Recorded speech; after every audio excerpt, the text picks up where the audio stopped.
Students class 10th ये सभी board के लिए CBSE board, UP board, Hindi English दोनों माध्यम के बच्चों के लिए कंटेंट बना रहे हैं। जय प्रक्रम का पहला पार्ट यूट्यूब पे वीडियो में हम डाले थे, तो सेकेंड पार्ट है। इसमें कुछ हम स्टडी मटेरियल रिकॉर्ड करके दे रहे हैं जो एग्ज़ाम के लिए इम्पॉर्टेंट रहेगा 2025-26 के लिए। जैसा कि बोर्ड एग्ज़ाम करीब है, तो इसको ध्यान में रखते हुए यह वीडियो हम तैयार कर रहे हैं। और इसमें जय प्रक्रम है, लाइव प्रोसेस है। तो जय प्रक्रम लाइव प्रोसेस इंग्लिश में बोलते हैं। तो जय प्रक्रम को कह सकते हैं कि हमारे शरीर में तमाम तरह की जैव रासायनिक क्रियाएं, फिजियोलॉजिकल एक्टिविटीज़ कंटिन्यूअस चलती रहती हैं।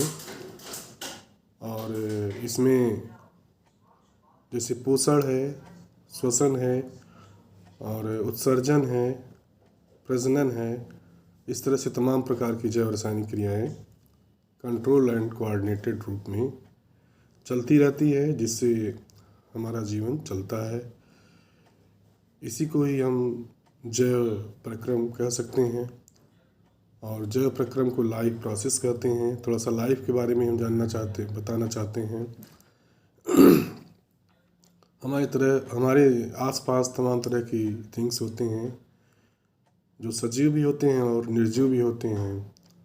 तो सजीव और निर्जीव वस्तुओं में डिफरेंस होता है, तो जिसे हम कुछ लक्षण के आधार पे डिफ्रेंशिएट करते हैं।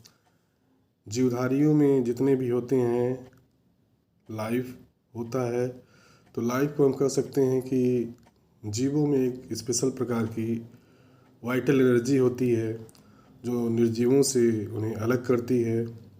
और यह एनर्जी जब तक रहती है प्रत्येक जीवधारी जीवन की क्रियाओं को करता है, और उस एनर्जी के निकल जाने पर शरीर मृत हो जाता है। और इस एनर्जी को हम महसूस कर सकते हैं, न छू सकते हैं न तो देख सकते हैं। तो सेल यूनिट है प्रत्येक लिविंग बीइंग्स का। बिना सेल के जीवन पॉसिबल नहीं है। तो सेल के पॉइंट ऑफ व्यू से कुछ जीवधारी एक कोशिकीय होते हैं, यूनिसेलुलर, और कुछ होते हैं मल्टी सेलुलर। तो लाइफ प्रोसेस में यूनिसेलुलर प्लांट एनिमल किंगडम का पूरा फिजियोलॉजिकल पॉइंट ऑफ व्यू से वर्णन किया गया है, बताया गया है, कोर्स में है। तो इसमें तमाम तरह की जैविक क्रियाएं होती रहती हैं, जो श्वसन हुआ, पोषण, श्वसन, रिस्पायरेशन बोलते हैं अंग्रेजी में, और परिसंचरण, ट्रांसपोर्टेशन, सर्कुलेटरी सिस्टम इसमें आता है, और पाचन तंत्र इसमें आता है। ये सब तंत्र मिलकर के तमाम तरह की बॉडी में एक्टिविटीज़ करते हैं कंबाइंड रूप से। इसे मेटाबॉलिक एक्टिविटीज़ कहते हैं, मेटाबॉलिज्म भी इसे बोलते हैं। मेटाबॉलिज्म को उपापचय कहते हैं इंग्लिश में। There are various types of biochemical या physiochemical reactions takes place in living system is known as metabolism. ये दो प्रकार का होता है, एनाबॉलिज्म और कैटाबॉलिज्म। एनाबॉलिज्म में बनने वाली क्रियाएं होती हैं, जिसमें बॉडी वेट जीवधारियों का बढ़ता है। प्लांट्स में जैसे फोटोसिंथेसिस हुआ और हम लोग इनटेक आप फूड किए तो पानी पिए, बॉडी वेट बढ़ता है। और जब इसका पाचन होता है, भोजन पच जाता है, हाइड्रोलाइज हो जाता है, तो तमाम तरह के टूटने वाली क्रियाएं होती हैं, जिसे कैटाबॉलिज्म कहते हैं। तो कैटाबॉलिज्म मेटाबॉलिज्म की ऐसी प्रक्रिया है जिसे एक तो सिंथेटिक होता है एनाबॉलिज्म, और ये डिस्ट्रक्टिव प्रोसेस होता है जिसमें बॉडी वेट जीवधारियों का लॉस होता है। रिस्पायरेशन, एक्सक्रीशन इसके एग्जाम्पल्स हैं। तो कह सकते हैं इसी क्रम में इसमें जो पढ़ना है, जितने भी ह्यूमन के रिस्पेक्ट में फिजियोलॉजिकल प्रोसेस होते हैं, जिसे फिजियोलॉजी में हम अध्ययन करते हैं, तो इसका स्टडी करना है। तो प्रत्येक जीवधारियों को जीवन को चलाने के लिए पोषण की आवश्यकता होती है, जिसे न्यूट्रिशन कहते हैं। न्यूट्रिशन क्या है? न्यूट्रिशन कह सकते हैं कि ऊर्जा को प्राप्त करने के लिए जीवधारी विभिन्न प्रकार के पोषक तत्वों पर निर्भर होता है, और इन पोषक तत्वों को लेने को ही हम क्या कहते हैं? पोषण कहते हैं। तो पोषण की आवश्यकता क्यों है? प्रत्येक जीवधारियों को पोषण इसलिए आवश्यक है कि जितनी भी हमारी मेटाबॉलिक रिएक्शंस होते हैं सुचारू रूप से चलाने के लिए ऊर्जा की आवश्यकता होती है, और यह ऊर्जा पोषक तत्वों से ही हम प्राप्त कर सकते हैं। कंप्लीट एनाबॉलिज्म और कैटाबॉलिज्म, अपचय और उपचय की क्रियाएं होने के बाद जीवधारी के शरीर में वृद्धि होती है और ऊर्जा के माध्यम से होता है, और नए जीवद्रव्य का निर्माण होता है कोशिकाओं में। ऊतकों का कोशिका बनती ही नहीं और ऊतक बनते हैं। एक इसमें शब्द जीवद्रव्य आया है जिसको अंग्रेजी में प्रोटोप्लाज्म कहते हैं। तो जैसा कि कोशिका जीवन की मौलिक इकाई होती है, तो कोशिका के अंदर जो मेन आर्गन होता है वह केंद्रक होता है। केंद्रक के अंदर जो द्रव्य पाया जाता है उसे केंद्रक द्रव्य कहते हैं, न्यूक्लियोप्लाज्म कहते हैं। और केंद्रक के बाहर जो द्रव्य होता है उसे साइटोप्लाज्म या कोशिका द्रव्य कहते हैं। तो न्यूक्लियोप्लाज्म और साइटोप्लाज्म के मिलने से प्रोटोप्लाज्म बनता है जो जीवद्रव्य कहलाता है। तो जीवद्रव्य को जीवन का भौतिक आधार कहते हैं। Physical basis of life is known as protoplasm. तो यह जो है भोजन के माध्यम से, पोषक तत्वों के माध्यम से जीवधारियों को ऊर्जा मिलती है, जिसमें जीवधारी ग्रोथ करता है अपना और बॉडी की हीलिंग। स्टूडेंट्स आगे कंटिन्यू कर रहे हैं लाइफ प्रोसेस को, जिसमें हम न्यूट्रिशन के बारे में बता रहे थे। न्यूट्रिशन की नीड बॉडी को क्यों होती है? तो ऊर्जा प्राप्ति के लिए होती है, और ग्रोथ और रिपेयर के लिए होती है, शरीर के को वृद्धि और आकार देने के लिए भी होती है, जिसे हम जीवद्रव्य की मात्रा का भी इसमें निर्माण होता है। प्रोटोप्लाज्म बोलते हैं, फिजिकल बेसिस ऑफ लाइफ। बिना प्रोटोप्लाज्म के सेल नहीं बन पाएगा। और बॉडी ग्रोथ होता है, बॉडी का डेवलपमेंट होता है, और इम्यून सिस्टम हमारा डेवलप करता है, रोग प्रतिरोधक प्रणाली हमारी विकसित होती है, जिसे हम संतुलित पोषक तत्व या संतुलित भोजन के माध्यम से ही प्राप्त कर सकते हैं। तो संतुलित आहार के बारे में थोड़ा सा बताना चाहते हैं, जिसे बैलेंस्ड डाइट कहते हैं। ऐसा आहार जिसे संतुलित कहते हैं जिसमें protein, carbohydrate, protein, fat, vitamins और मिनरल्स पाया जाता है बैलेंस संतुलित मात्रा में, उसे हम संतुलित आहार या बैलेंस डाइट कहते हैं। ये भोजन का लेकिन मुख्य घटक है कार्बोहाइड्रेट, प्रोटीन और फैट। फिर विटामिन्स भी अल्प मात्रा में चाहिए, लेकिन इसकी रिक्वायरमेंट बॉडी को होता ही है। बिना विटामिन्स के, यदि विटामिन्स पर्याप्त मात्रा में हम नहीं लेते हैं जितना रिक्वायरमेंट है, तो इसके रोग अपीयर होने लगते हैं, जिसे डिफिशियंसी डिजीज़ या अपूर्णता का रोग कहते हैं। तो भोजन के जो मेन कंपोनेंट हैं इसके बारे में थोड़ा हम शॉर्टली डिस्कस करेंगे। पहला है कार्बोहाइड्रेट। पहला भोजन का कंपोनेंट है कार्बोहाइड्रेट। जैसे हम खाना खाते हैं तो हमारे थाली में, खाने की थाली में चावल, दाल, रोटी, सब्जी होता है, सलाद वगैरह होते हैं, हरी सब्जियां भी होती हैं जो हमें मिनरल्स वगैरह देती हैं। तो लेकिन थाली में मैक्सिमम मात्रा जो है चावल और रोटी का होता है, जिसमें कार्बोहाइड्रेट पाया जाता है। तो कार्बोहाइड्रेट पच करके ग्लूकोज का निर्माण करता है, जो हमें ऊर्जा प्रदान करता है और शरीर की वृद्धि के लिए, मेटाबॉलिक एक्टिविटीज़ के लिए यह मदद करता है। और कार्बोहाइड्रेट को कार्बोहाइड्रेट इसलिए कहते हैं क्योंकि एक जटिल कार्बनिक पदार्थ है जो कार्बन, हाइड्रोजन और ऑक्सीजन के मिलने से बनता है। लेकिन जैसे पानी में हाइड्रोजन ऑक्सीजन परमाणु होते हैं, H2O का निर्माण होता है, तो हाइड्रोजन और ऑक्सीजन 2:1 के अनुपात में होता है।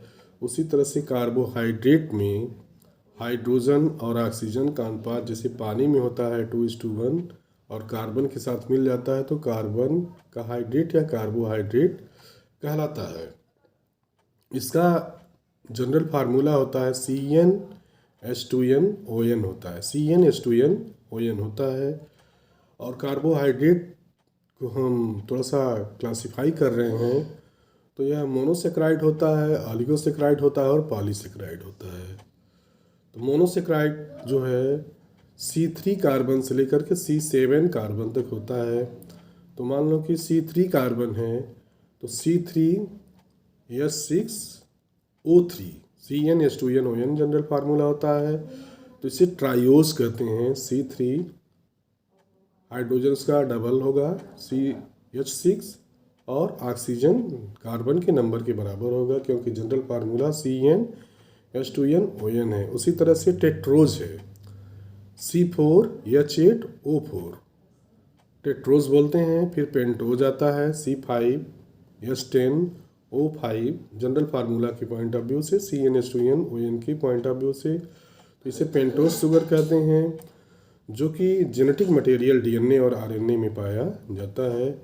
इसके बाद C6H12O6 होता है जिसे हेक्सोज शुगर कहते हैं जो फोटोसिंथेसिस के दौरान पौधे बनाते हैं, C6H12O6। इसी तरह से C7H14O7 हेप्टोज शुगर कहते हैं। तो कार्बोहाइड्रेट जब पचता है तो ग्लूकोज बनाता है और दो ग्लूकोज अणु मिल करके डाइसेक्राइड बनाते हैं, ठीक है। C12H22O11 और H2O का मॉलिक्यूल इसमें रिलीज होता है। तो कार्बोहाइड्रेट अभी इतना आप जानिए कि ऊर्जा के लिए मैक्सिमम कार्बोहाइड्रेट ही चाहिए। इसका स्रोत है चावल, ठीक है, गेहूँ आटे के रूप में, और गन्ने में भी पाया जाता है, मीठे चीज़ में पाया जाता है, आलू में पाया जाता है, आलू में मंड के रूप में पाया जाता है। तो कार्बोहाइड्रेट का काम है कि शरीर को ऊर्जा देगा और जो है कोशिका सेल मेम्ब्रेन बनाने में भी मदद करेगा। और मंड पौधों में जो है कार्बोहाइड्रेट मंड के रूप में स्टोर होता है। आवश्यकता से अधिक कार्बोहाइड्रेट हो गया तो स्टार्च के रूप में स्टोर होगा, मंड जिसे कहते हैं। और जंतुओं में यह कार्बोहाइड्रेट ग्लाइकोजन के रूप में लीवर में स्टोर होता है। दूसरा होता है भोजन का मुख्य कंपोनेंट जो है वसा होता है। तो वसा जो है तैलीय पदार्थों में पाया जाता है, तैलीय पदार्थों में पाया जाता है।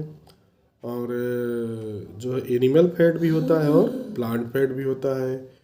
प्लांट से जो तेल, वनस्पति तेल कह सकते हैं। और वसा जो होता है, तेल और वसा में अंतर यह है कि तेल कोई भी टेम्परेचर रहेगा तो वह जमेगा नहीं, सॉलिड नहीं होगा। और वसा जैसे घी वगैरह होते हैं, डालडा वगैरह होता है, तो टेम्परेचर डाउन होने पर क्या होता है, सॉलिड अवस्था में आ जाता है। तो हेल्थ के लिए तो ज़्यादा महत्वपूर्ण होता है प्लांट, जो प्लांट से तेल वगैरह मिलती हैं, जंतु स्रोत से मक्खन पनीर होता है। तो यह जो है शरीर को ऊर्जा प्रदान करता है। जैसे इस समय ठंडी का मौसम है तो इंसुलेशन का भी बॉडी में काम करता है, गर्मी प्रदान करता है और आकृति देता है शरीर को, टेम्परेचर नियंत्रण में भी मदद करता है। और यह जो है विटामिन्स कुछ ऐसे होते हैं जो वसा में घुलनशील होते हैं और कुछ विटामिन वसा में घुलनशील नहीं होते हैं। तो vitamin A, vitamin D, vitamin E, vitamin के फैट सॉल्युबल जो विटामिन्स को आपस में डिसॉल्व करते हैं। तो इसके बाद है प्रोटीन्स। इसके बाद आता है प्रोटीन्स। प्रोटीन्स जो है जितनी भी दलहनी चीज़ें होती हैं शाकाहारियों के लिए, दालों में स्पेशली दूध में, दाल में प्रोटीन पाया जाता है। और नॉन वेज जो होते हैं अंडे में मीट, लाल मीट वगैरह में, रेड मीट वगैरह में पाया जाता है। तो फैट जैसे पचेगा तो फैटी एसिड और ग्लिसरॉल बनेगा, और प्रोटीन पचेगा तो एमिनो एसिड का निर्माण करेगा। ठीक है। जंतु स्रोत में इसमें आएगा मांस, अंडा, मछली आएगा, दूध आएगा, पनीर आएगा। वनस्पति स्रोत जो इसका है, दाल है, सोयाबीन है, मूंगफली है और बादाम से जो तेल बनता है। ठीक है। तो इससे भी वसा प्राप्त होता है। और इसके बाद है प्रोटीन। प्रोटीन बता दिया था, यानी फसलों में पाया जाता है। प्रोटीन का कार्य है, ये वसाओं के संश्लेषण का कार्य करती हैं, शरीर में जो वृद्धि के लिए और टूट फूट जो होता है उसकी मरम्मत के लिए मदद करती है, और ये एंजाइम के निर्माण में मदद करती हैं।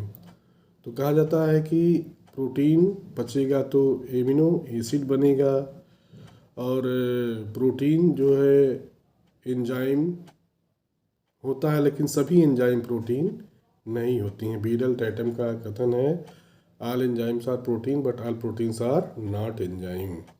ये बीरल और टैटम बताए थे कि जितने भी एंजाइम होते हैं प्रोटीन के बने होते हैं, लेकिन सभी प्रोटीन एंजाइम का कार्य नहीं करती है। एंजाइम एक ऐसा पदार्थ है जो शरीर के जैव रासायनिक क्रियाओं को रेगुलेट करता है, एक तरह से एक्टिवेट करता है, घटाता भी है और बढ़ाता है। जैसे कैटलिस्ट बोलते हैं, उत्प्रेरक, किसी रासायनिक क्रिया की गति को बढ़ाता है अथवा घटा देता है।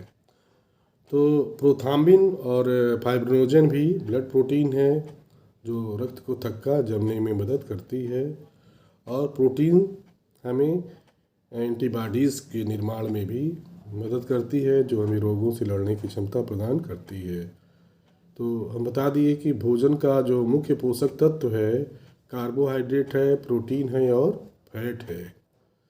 इसी तरह से अब विटामिन्स की बात आती है, तो विटामिन भी बैलेंस डाइट का एक पार्ट है, और कंपैरेटिवली कार्बोहाइड्रेट प्रोटीन फैट की तुलना में इसका कम मात्रा में इसकी नीड होती है, लेकिन यह शरीर के लिए आवश्यक होता है।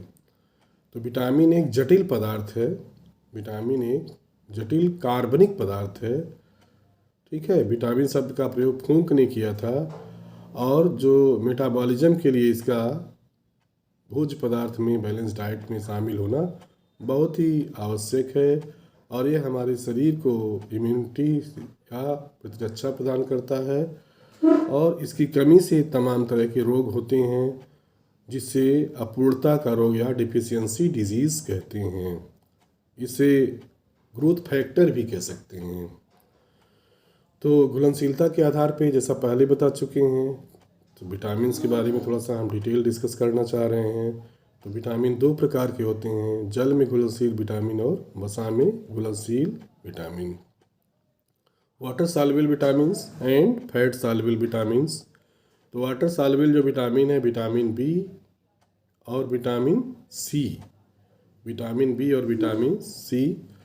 तो इसके बाद वसा में घुलनशील vitamin, vitamin A, vitamin D, vitamin E और विटामिन के होता है।